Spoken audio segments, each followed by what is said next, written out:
She didn't just interrupt him. She laughed in his face. It was live television. Morning slot. Millions watching. A panel of polished, powerful women on one side, and one soft-spoken man on the other. That man was Mike Johnson, newly appointed Speaker of the House, and the woman leading the attack, Joy Behar, veteran host of The View. She leaned in across the table, narrowed her eyes, and said, "You call yourself a man of God, Mr. Johnson, but I've seen televangelists with more integrity than you." The audience roared. She smirked, tossed her cue card onto the table like a poker chip she didn't need anymore. Then came the line, the one that slapped like a belt across the face of anyone who still believed politics could be decent. "You're not leading anything. You're just a puppet with a Bible in one hand and a leash in the other." The crowd howled. Cameras panned to the other co-hosts, laughing, nodding, sipping their coffee like this was entertainment. And Mike, he didn't flinch, didn't fire back, didn't lean forward or raise his voice. He just looked at her. Quiet, calm. I'll be honest, I expected him to snap. The moment screamed for retaliation, for someone to clap back, to grab a mic and defend their faith, their family, their manhood. But Mike Johnson didn't do any of that. He took a breath, folded his hands, and said one line, 7 words. "I'm not here to win arguments." That was it. No sermon, no insult. Just 7 words that sucked the oxygen out of the room. And for the first time all morning, Joy Behar had nothing to say. She blinked, looked down at her notes, laughed again, but this time it was quieter, more awkward, like someone who'd just been handed a mirror and didn't like what she saw. I don't know about you, but that moment it hit different. I've seen politicians lose their cool, seen them grandstand shout storm offset, but I've rarely seen one just absorb it, like a man who'd already decided who he was and didn't need a TV audience to remind him. And here's the kicker. That clip, 17 seconds long, was never uploaded to The View's YouTube page. The producers aired the full segment during the live broadcast, but the replay, they cut it, scrubbed it, pretended like it didn't happen.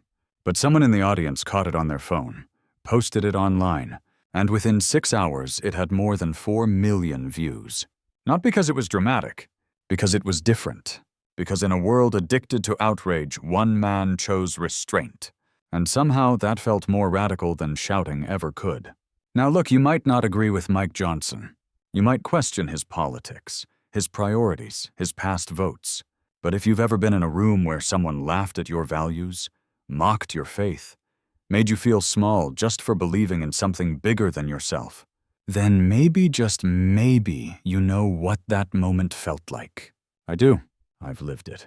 And I'll tell you this, it takes more strength to stay still than to swing. So this story, it's not about Mike versus Joy. It's about what happens when dignity walks into a room full of noise and still holds its ground. And if you stick with me, you're going to see how that one moment, that one breath started something nobody saw coming. Let's go back to the beginning. Before the cameras, before the lights. Back to the setup. The trap. The moment they thought they had him cornered. But forgot one thing. You can't shame a man who's already made peace with who he is.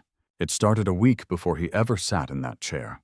The booking was announced with fanfare. Mike Johnson joins The View Friday morning. They called it bold. Some called it foolish. But insiders knew what was coming. It wasn't going to be a conversation. It was going to be a crucifixion. By Tuesday, the media machine was already roaring. Headlines weren't subtle. Speaker of the House or Speaker of the Church. Mike Johnson's America Religion Over Rights. The narrative had already been written, Johnson the fundamentalist, the threat, the face of regressive values hiding behind a polished smile, and Joy Behar. She was sharpening the knives.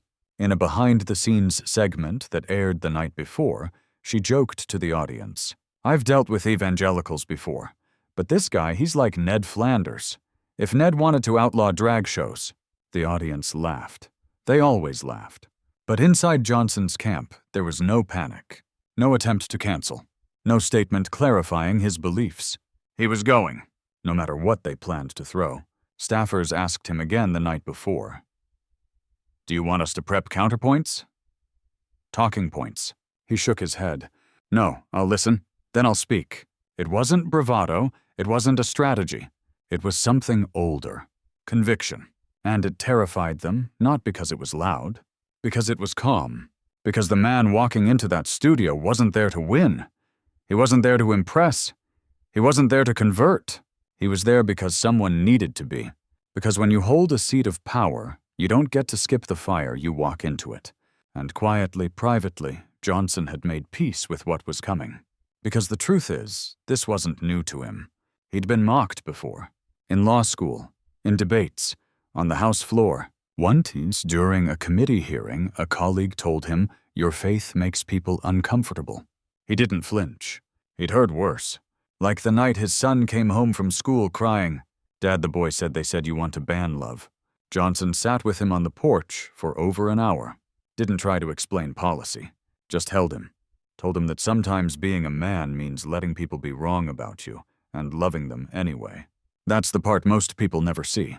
The weight, the sacrifice, the quiet ache of being misunderstood on purpose because explaining would cost something bigger than your pride.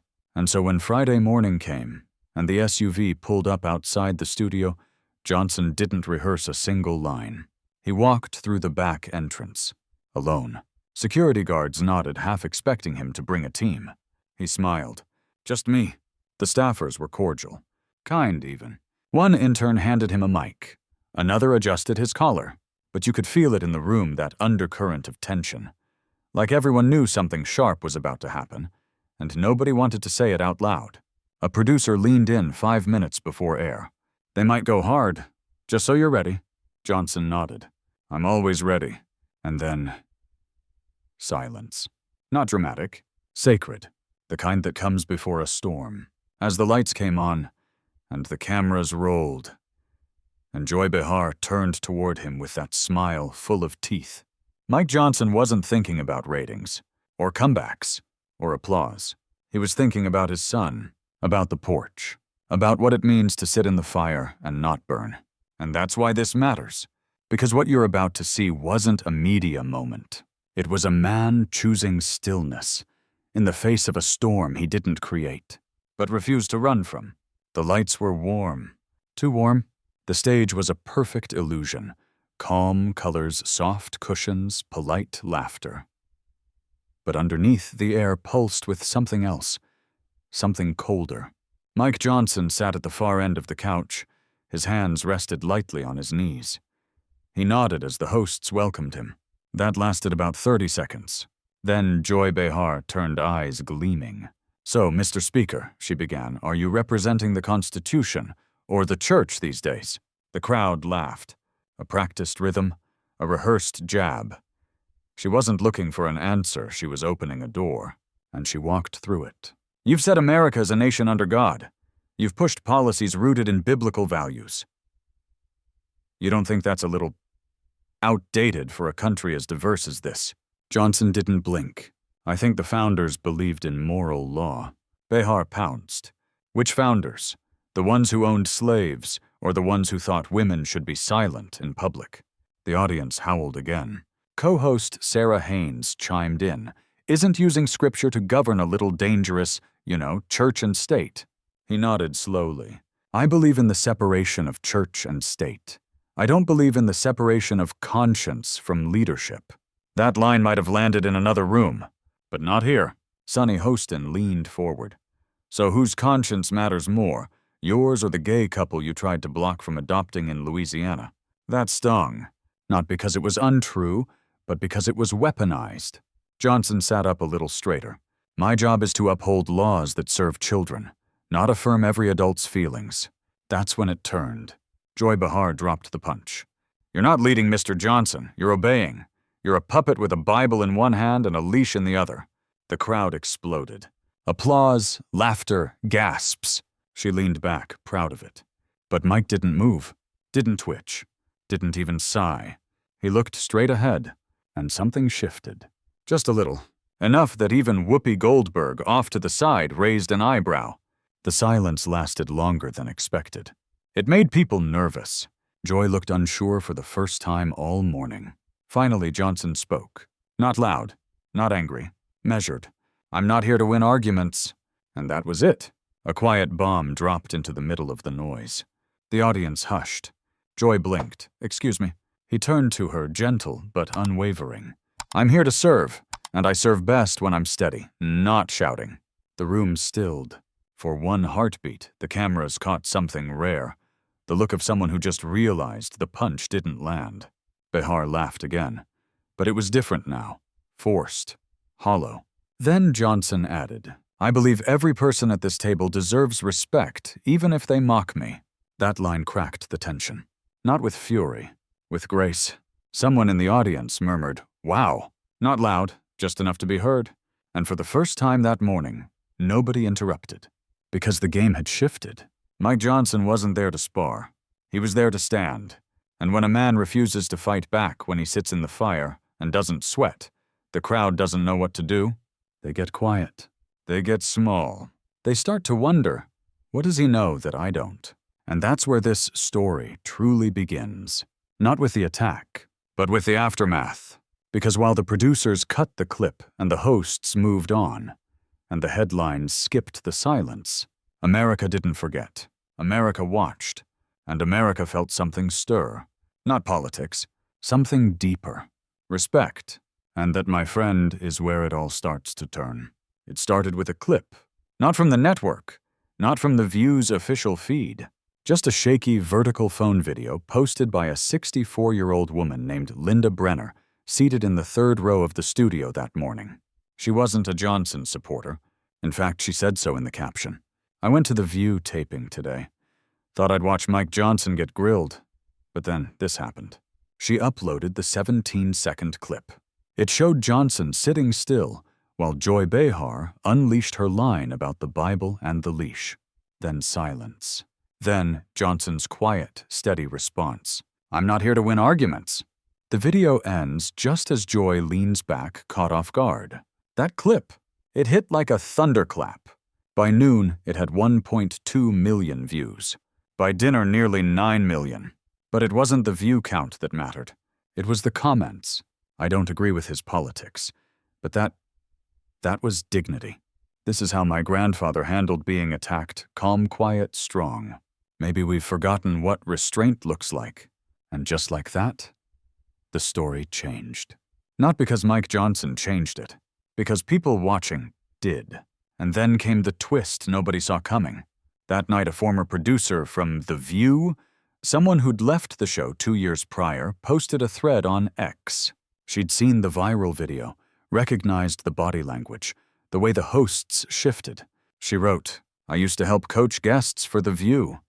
The goal was always the same: rattle them. Get the viral clip. If they flinch, we win." She continued, "Today I watched a man refuse to flinch, refuse to retaliate. And for the first time I felt embarrassed." That thread went viral too, because it wasn't partisan. It was personal. And that's what began to happen all across the country. Not a political defense of Johnson. A moral one. A human one. People weren't praising his platform. They were responding to his presence. A pastor in Milwaukee wrote on Facebook, "My job is to model Christ under pressure.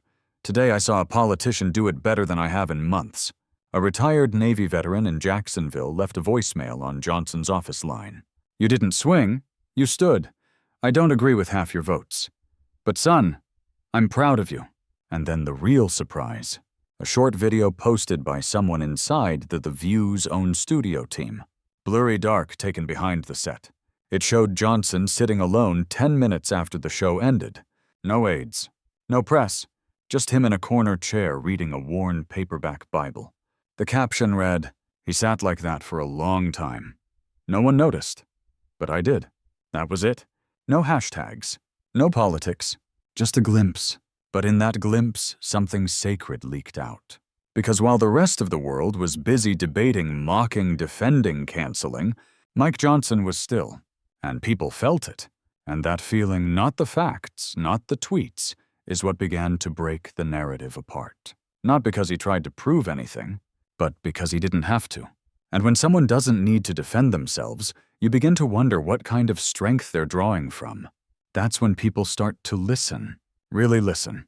And in that listening, everything begins to turn. You could feel it by the third day.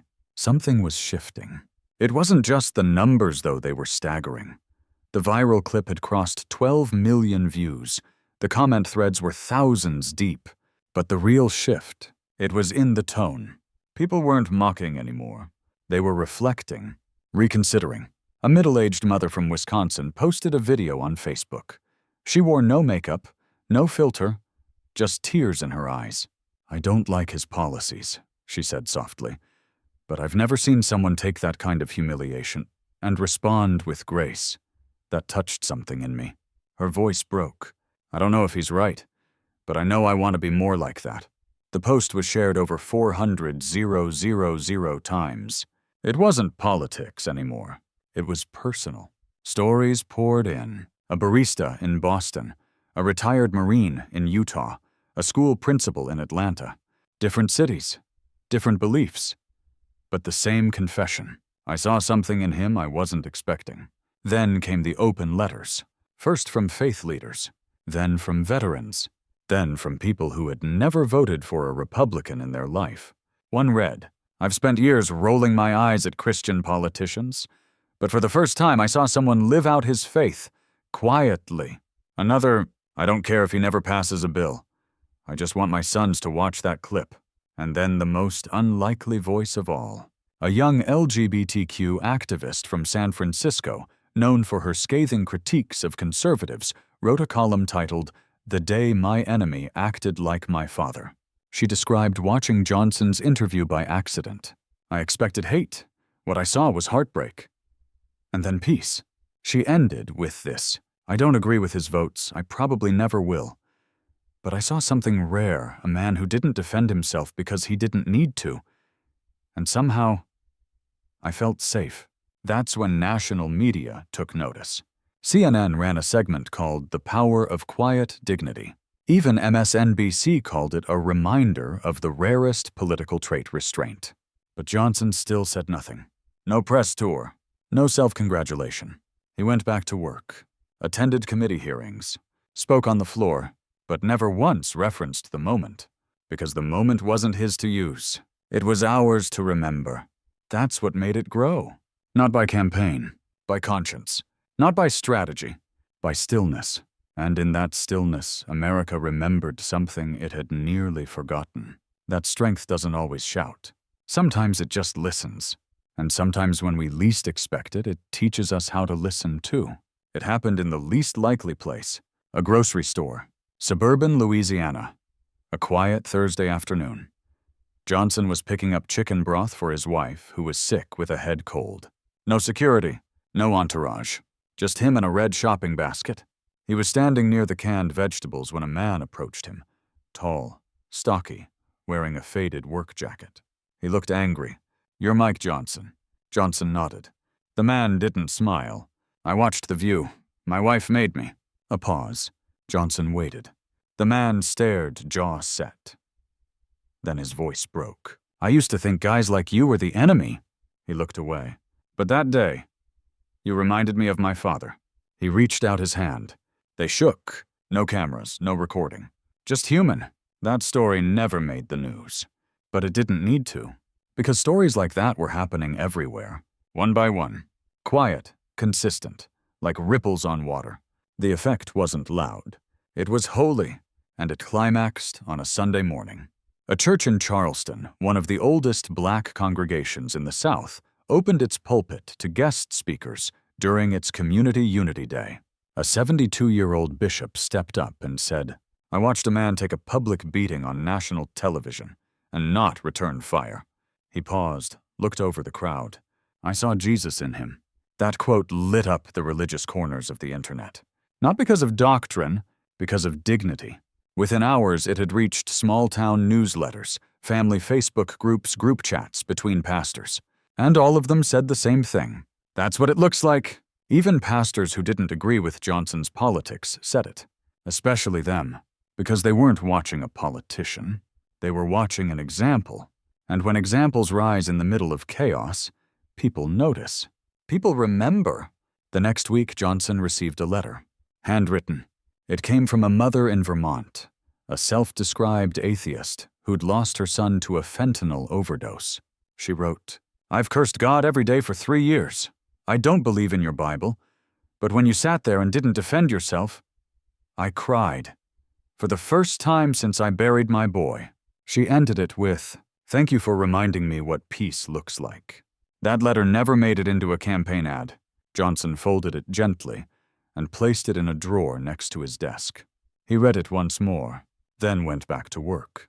Because that's who he is. Not a fighter, not a showman. A reminder that stillness has power, that composure has gravity, and that sometimes the greatest comeback isn't loud. It's quiet. It doesn't win an argument. It wins the room. And then without warning, it wins something far more lasting. The benefit of the doubt. And maybe, just maybe, something close to grace. Sunday night. The clip resurfaced again. But this time it wasn't just another repost. It was attached to a new video. A woman appeared on screen. No lights, no script, just her sitting in her kitchen. She wore a name tag from a local preschool and held a half-full cup of coffee. "My name's Elise," she said softly. "I was in the audience that day. The View." I laughed. We all did. She looked down. But when he said, "I'm not here to win arguments," I felt sick. Her voice cracked. I've never seen someone take a hit like that and not swing back. Not blink, not even twitch. A pause. I don't know his politics, but I know what I saw, and it shamed me. The clip went viral. Not because Elise was famous, because she was us. Regular. Human. Someone who realized in real time that dignity had walked into the room and we didn't recognize it. The next morning it happened again. This time it was a stagehand from The View. Anonymous. Blurred voice. Posted a voice memo. "I've worked that set for 9 years. I've seen people cry, scream, storm off. But Johnson, he sat there after the show. Alone. For almost 20 minutes. Didn't check his phone. Didn't talk to anyone. Just sat still." Then came the line that broke the internet. He looked like a man who'd already made peace with the worst thing you could say about him. It hit something deep, because in that one sentence people felt what they'd missed. Johnson hadn't won the moment by accident. He'd won it in advance by doing the inner work long before he walked into that studio. That's the double drop. When you realize someone's silence wasn't passive, it was purposeful. And once that hits, you can't unsee it. The third drop came from someone unexpected, a young man named Tyler, a former progressive activist from Portland. He stitched the original video on TikTok, paused it at the moment Johnson answered, and said, "I've spent years calling guys like this dangerous. But if this is dangerous, then we need more danger." That post hit over 10 million views in 2 days. Not because of irony, because of honesty. And with each new voice, Elise, the stagehand Tyler, the weight shifted. The narrative reversed. Not because Johnson defended himself, because he didn't. And in doing so, he allowed the country to do something we rarely do anymore. Rethink. And those voices, humble, unexpected, unpolished, did more to rebuild Johnson's public standing than 100 press briefings ever could. Because nothing speaks louder than the people who once mocked you. Coming back to say we were wrong. That's the rarest redemption. Not the one you chase. The one that chases you because you refused to stoop. And Mike Johnson, he kept showing up to work, kept returning emails, kept mentoring interns, never posted a single clip of the show. Because he didn't need to. Others were doing it for him. And not because they were told to. Because they saw something worth remembering and worth repeating. And when that happens, it's no longer a moment. It's a movement. It was a Tuesday morning when the email arrived. No subject line, no signature, just a few sentences. "I was at the grocery store this weekend. I overheard 2 men arguing about politics. Loud, nasty. Then one of them paused and said, 'You know what, I'm not here to win arguments.'" The sender didn't say who they were. They didn't need to, because the phrase had taken root. It was being repeated in meetings, in churches, in kitchen tables and classrooms. "I'm not here to win arguments." It was a statement of humility, but more than that, of strength. And slowly something shifted. Not online, not in DC, in us. People began to model it, not perform it. A father wrote to a local paper in rural Tennessee. "My teenage son told me he didn't believe in God. I wanted to argue. Instead, I thought of Johnson. I just listened. My son cried. I'd never seen him cry. A rabbi in New Jersey quoted Johnson's words during Yom Kippur. Real power, he said, is the ability to stand in front of mockery and not need to crush it. Even school teachers noticed. In a middle school in Kansas, a group of 8th graders were debating gender policies. One boy, often the loudest, went silent halfway through. His teacher asked why. He replied, "Sometimes it's stronger not to speak." He had seen the clip on his mother's Facebook, and it moved him. Not because Johnson was relatable, because he was unshakable. And in a world where everything shifts, flickers, fades, unshakable means everything. Then the ripple broke the beltway. A sitting senator, one who had once criticized Johnson, quoted his words on the Senate floor. "I don't agree with every bill he backs, but I saw him do something most of us forget how to do. He chose to absorb, not explode." The chamber went quiet. No applause, just quiet recognition. Because no matter where you stood, left or right, you knew. You felt it. Mike Johnson had walked through fire and refused to burn. That's what changed things. Not a policy, a posture. And the people watching responded, one by one, quietly, courageously, not with hashtags, with humanity. And the moment it didn't fade, it grew, because it was real, because it didn't scream, because it was so rare it had to be remembered. And that's what a turning tide looks like. It doesn't roar. It rises, until suddenly the ground beneath your feet feels different. More solid, more still, and for the first time in a long time, more hopeful. The truth is, most of us missed it the first time. The power of that moment. The clarity of it. We were too used to noise, too conditioned to expect the spectacle. We thought it would be another media stunt, another takedown, another clip to cheer or condemn. But something else happened. Something quieter, something deeper. We saw a man stay still and mean it, and that shook us. Because deep down we know how rare that is. We live in a world that rewards reaction, where the fastest insult wins, where silence is treated like weakness, where you're expected to clap back, strike first, never yield. But what Mike Johnson showed us, what he lived in front of millions, is that real strength doesn't come from overpowering others. It comes from not needing to. He could have fired back, could have quoted scripture, could have defended his voting record, dismantled their argument, and walked away with a mic drop. But he didn't, because that wasn't the point. He wasn't there to win. He was there to stand, to show that a man rooted in something deeper doesn't panic when the room turns on him. He plants his feet, he softens his voice, and somehow everyone else leans in. That's the lesson. That maybe the most powerful thing we can do in the middle of a cultural hurricane is be still. Not to prove anything, just to be present, fully, quietly, unapologetically. And in doing so, we invite others to do the same. You saw it in the stagehand, in the preschool teacher, in the father on his porch. People weren't just moved by Johnson's words. They were moved by the fact that he had nothing to prove. And in a world where everyone's screaming to be seen, a man who doesn't need the spotlight becomes the one we remember. The lesson isn't about policy. It's about posture, and how you carry yourself when it's easier to lash out than lean in. When it's tempting to strike back, but you choose silence instead. Not out of fear, out of peace. And that's what makes this story more than politics. It makes it a parable. One that reminds us not with slogans, but with stillness, that the loudest voice in the room is often not the one speaking. It's the one listening. And maybe, just maybe, we've been hungry for that voice all along. It's been months. The headlines have moved on. The panel shows are back to yelling. The tweets are back to burning. And most people, they've already forgotten the clip. But not everyone. Not the father in North Dakota who plays it for his teenage son when he asks, "What do I do when kids mock my faith?" Not the elderly woman in Kentucky who framed Johnson's words next to her husband's military medals with the caption, "Strength comes in different uniforms." Not the small-town preacher in Mississippi who played the 17-second clip before his Easter sermon and said, "Let this be the posture of resurrection, not retaliation, but resolve." They remember, because what happened wasn't political. It was human, a flash of integrity in a world addicted to conflict.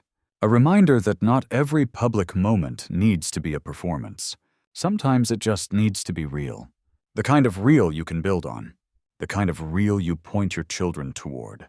And say, see that that's how you carry yourself when the world misjudges you. There's no statue, no award, no special segment on legacy media. But there is something else. A phrase. One that keeps showing up in unexpected places. Printed on mugs, scribbled in journals, quoted in high school graduation speeches. I'm not here to win arguments. It's not a slogan. It's a mirror, held up to a culture that's forgotten how to be still, held up to leaders who think dominance is the only currency, held up to us in the moments we're tempted to clap back fire off that email, prove our point one more time. And in that mirror, something deeper stares back. Not just dignity, decency. A word we don't say enough anymore, because we've confused volume for virtue. But that day on that couch, a quiet man reminded us of what leadership could look like when it chooses to lose the battle and win the room. That's legacy, not in law, in living, not in platform, in presence, not in what you fight for, but what you refuse to fight about. And that's why people still whisper about that moment, because it wasn't about him, it was about all of us. And the question it left behind, when the world mocks what you believe, will you panic? Or will you stand, still, silent, unshakable, like someone who's already made peace with who they are and doesn't need a crowd to prove it? That's what lasts. That's what lingers. That's what leads. So now what? What do we do with a moment like that? When the cameras are off? When the noise fades? When nobody's watching, how do we carry what we saw? Because this wasn't just about Mike Johnson. It was about something we don't talk about anymore. Grace. That word used to mean something. It still does to the ones who watched a man take insult after insult and offer nothing but stillness in return. You don't have to agree with him. You don't have to vote like him. But if you've ever sat quietly in a room full of noise, if you've ever been laughed at for believing what your parents taught you, if you've ever been told that faith makes you foolish, then maybe this story wasn't about politics at all. Maybe it was about you, about what kind of strength still matters, about the power of not needing the last word, about the kind of legacy you leave behind, not when you speak, but when you stay still. So here's my ask. If this story moved you, not because it was dramatic, but because it was different, share it. Tell someone about it, not because they need to agree, but because we all need the reminder. That stillness speaks. That dignity heals, that we don't need to scream to be heard. Sometimes, we just need to be grounded. And if this story reminded you of someone, a parent, a mentor, a teacher, a neighbor, someone who carried themselves with quiet weight, reach out to them. Tell them thank you. Because that kind of strength, it's rare, it's needed, and it's not fading, not as long as we keep it alive. So the next time the world tells you to clap back, fire up, punch down, don't. Be still. Not silent. Still, because stillness rooted in truth shakes more walls than any shout ever will. And someday when someone watches you, your child, your friend, maybe even a stranger, they won't remember what you said. They'll remember how you stood, like Johnson did. Not because he had to, but because someone had to. And this time, he chose to. Let's choose the same.